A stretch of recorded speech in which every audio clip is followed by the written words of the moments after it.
Hello everyone, Cheputin here, and we gotta talk about the predictions of the 2024 presidential election and how, well, they were wrong. Actually, I wanna talk about this one guy.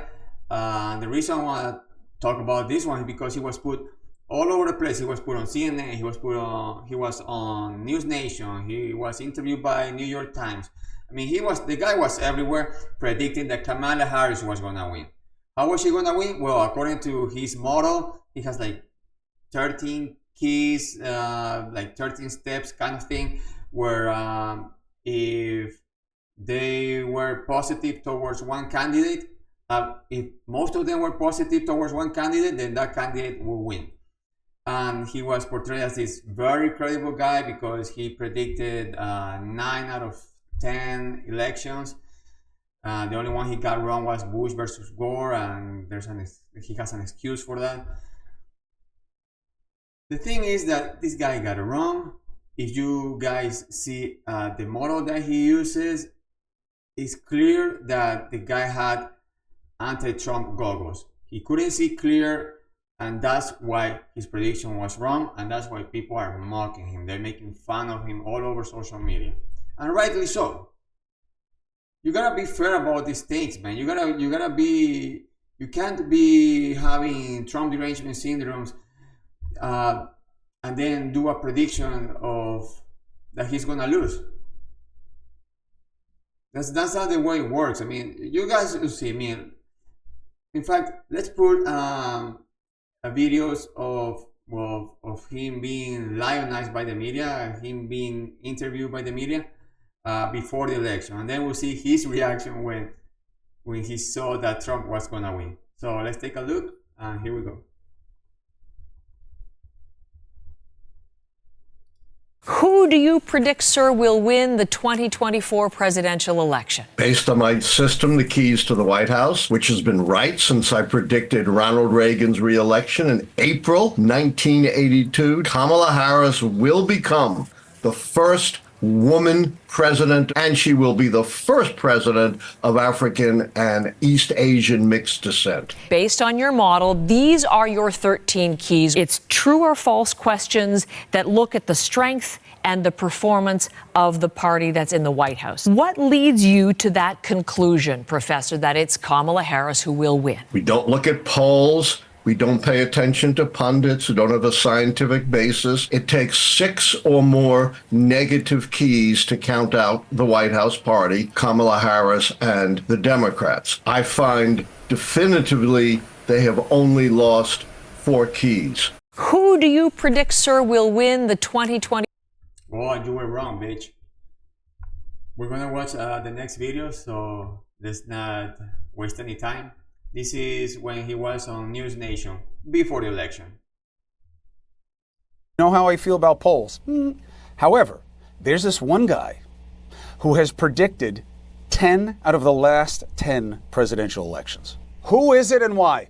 It's going to be a path-breaking victory, the first woman president, Kamala Harris, and here's why. Under my 13-key system, which, as you said, has been right for 40 years, it takes 6 of the 13 keys to turn against the White House party to predict their defeat. At a maximum, the White House party this time loses 5 keys, 1 key short of the 6 needed to predict their defeat, and that's why, based on a system that's worked for 40 years and has nothing to do with my own political preferences. After all, I predicted Trump in 2016. I'm now predicting a path-breaking Harris victory. You know how I feel about polls. However, I saw those keys, and you could have easily taken those keys, at least some of them, go in favor of Trump. He talks about the economy. According to him, the economy is great. It's not, okay? Probably for him, but no, it's not. Everybody knows that the economy is not great. It's not good, okay? So that's one reason. Another thing, that's one key. Another key was, there's a key that he was missing, that was immigration. This idiot, because he may be a professor and all that, but guess what? People can still be idiots. People can still have Trump derangement syndrome.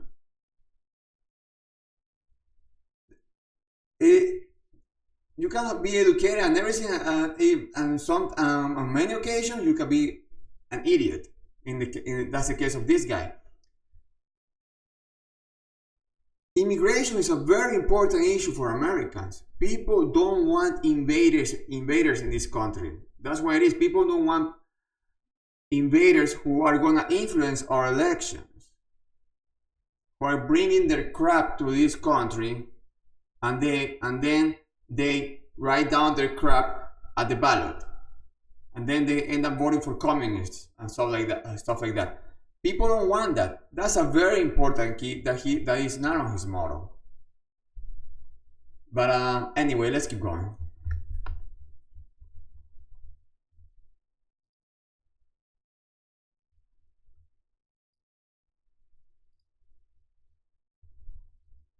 This is when he appeared on CNN. And he talks about the keys, his model, all that crap. But I wanna put here, I'm putting the part where he talks about, well, where he suffers Trump's derangement syndrome and starts talking about democracy, that it's on the line, that and he starts he has all these leftist talking points, and he has like the fake news talking points. And the woman in this CNN interview, this fatty right here, she's not gonna correct him at all. This is right before the election. I remember seeing this before the election. This interview is right before the election, and she just won't correct him at all. Why? Because it's before the election, and they just need all the positive reinforcement, all the positive things to say about Kamala Harris, and they need all the crap to be said about Trump. No fact checking or anything. It's interesting how they fact check. They will even give false, fake fact checks to Republicans, to people leaning on the right, to Trump. But they're not gonna give fact checks to the stupidity that is gonna be coming out of his mouth, to all the stupid things that are gonna come out of his mouth. She's not gonna fact check anything. Why? Because they gotta keep a narrative. They gotta keep a narrative to put Kamala Harris at least on the edge of winning. They'll help any way they can, even if it means not fact checking some things that are impossible not to fact check. Anyway, you guys will see what I'm talking about. And you see what I'm talking about when I mean that the guy is wearing anti-Trump goggles, and that's what probably affected his prediction. I believe democracy is on the line in this election. If I'm wrong, so be it. I think being wrong once is not going to discredit my system, but I think if I'm wrong, then our democracy is in very serious peril.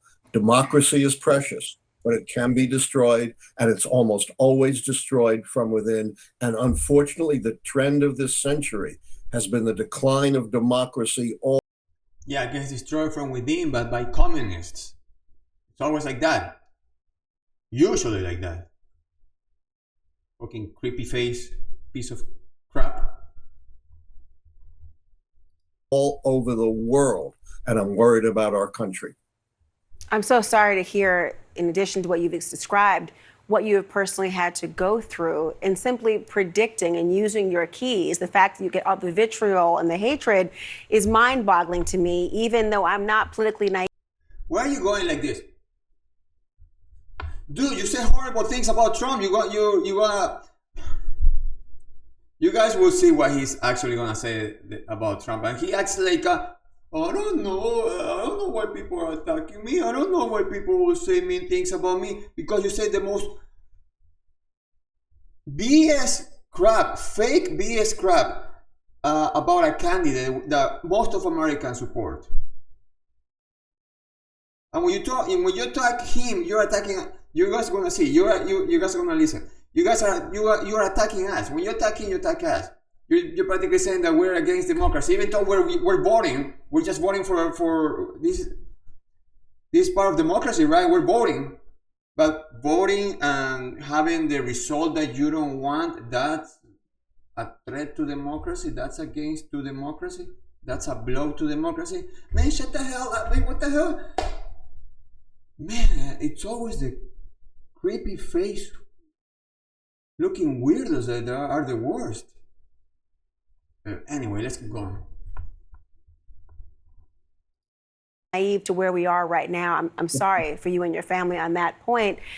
For other intellectuals, though, you and a polling legend, Nate Silver, you've been feuding over whose prediction methods are more accurate. The fights, frankly, have gotten pretty heated. And you just mentioned you're taking a break, taking incoming from all corners. Why do you think the climate, though, has gotten so nasty this time around?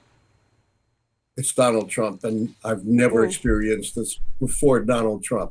We've never had a candidate before who has dehumanized his political opposition, called them vermin, called them worse than the murderous dictator Kim Jong-un, who machine guns his political opponents, calling out the military against U.S. citizens, not just criticizing Liz Cheney on her foreign policy.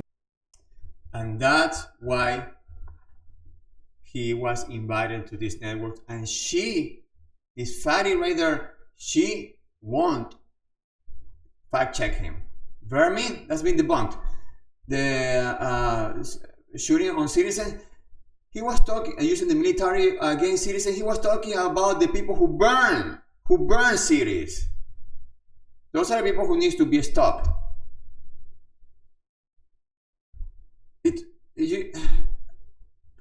I want to say I'm out of words. I'm actually not out of words. I'm just trying to not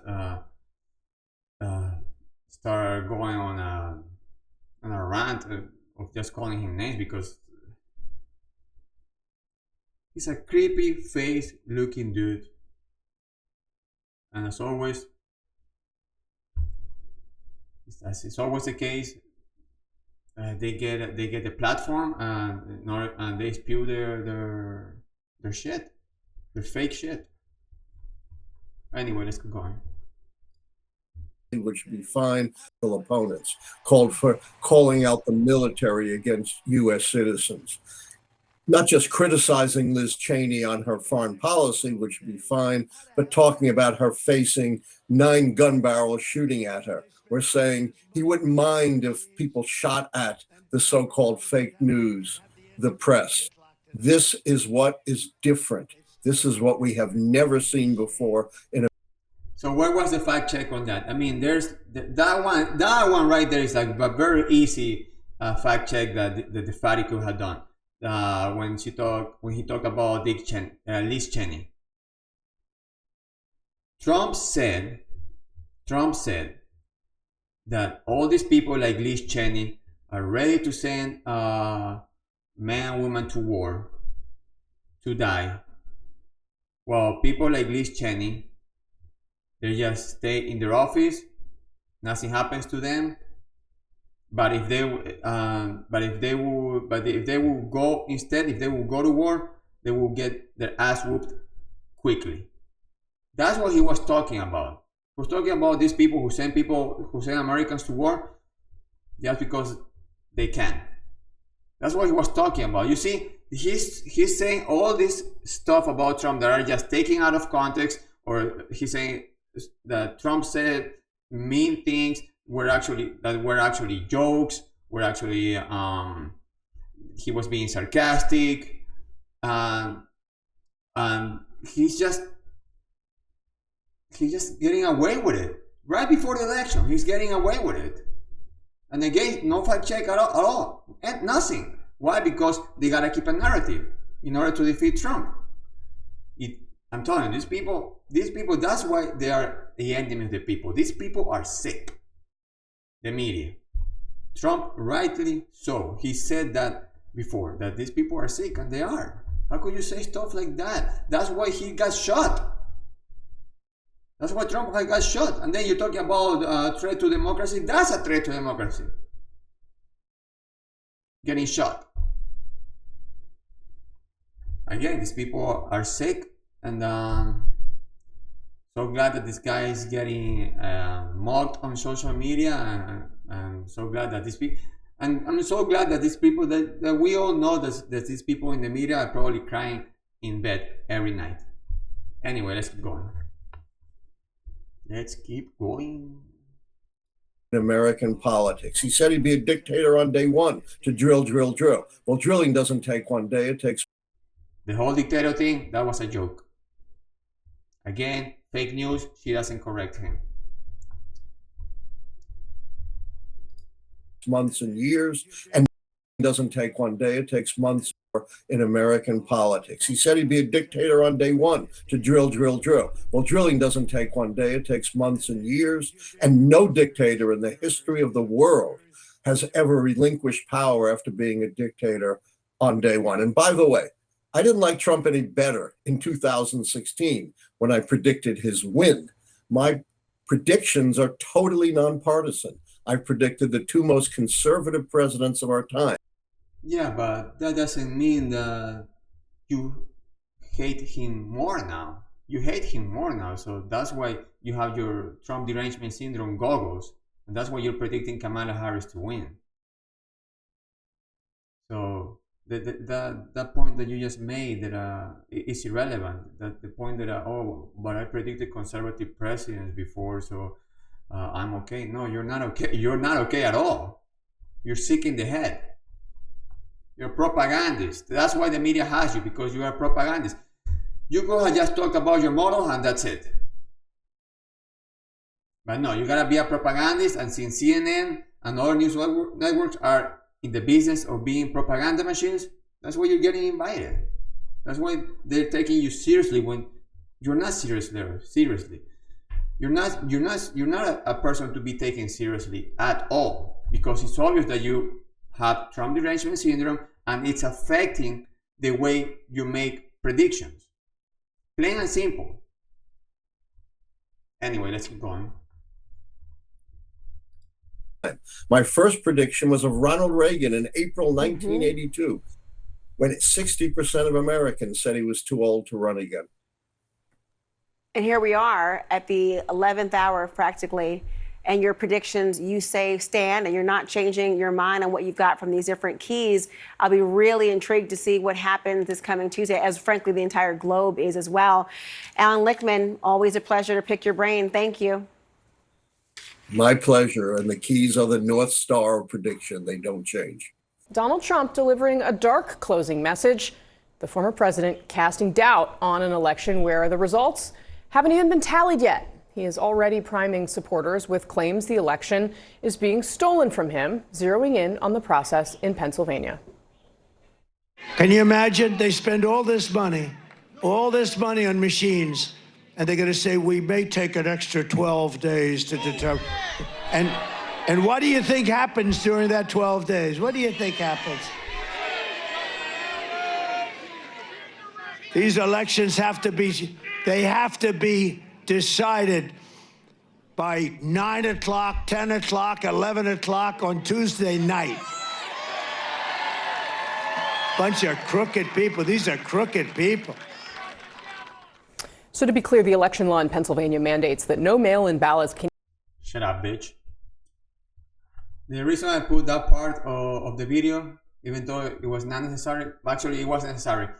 I put that part because Trump makes better predictions than that professional dude that we're watching right now, than Alan Lichtman. By the way, Alan Lichtman goes perfect with him. Goes perfect with him, that last name. He got it wrong and Trump gets it right. Why am I saying that Trump gets it right? Because right now it's November 10, and they're still counting votes. I think Carrie Lake just lost after counting votes for 5 days. Just like Trump said, that they keep counting and counting and counting for what? For cheating. They're winning, and then after 5 days of counting, oh, they lose. And it's always the Republican person who loses. Trump was right. Trump makes better predictions than the people in the media, than the supposed professionals. with the supposed experts. He was right. In Pennsylvania also, they were counting for days. The only reason that Trump didn't lose is because we did it right. We made it too big to rig. That's why Trump didn't lose. But the other candidates, man, it's horrible. It's a freaking. We're still doing third world country crap. That's why it was important to. That's why for the American people, is immigration is a very important thing, because it not only affects the economy, but it also brings the crap from our third world countries. It brings their crap. That's the whole thing of keep counting until the other candidate wins, until the candidate of preference wins. That's third world country shit.